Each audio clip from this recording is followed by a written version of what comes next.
ডাকলো অচিন সুরে, হাত ইশারায় ডাকে কিন্তু মুখে বলে না।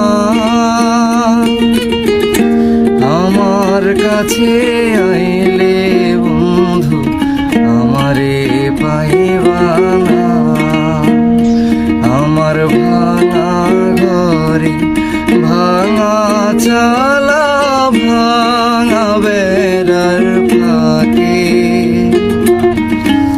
অবাক জ্যোৎস্না ঢুইকা পরে হাত বাড়াইয়া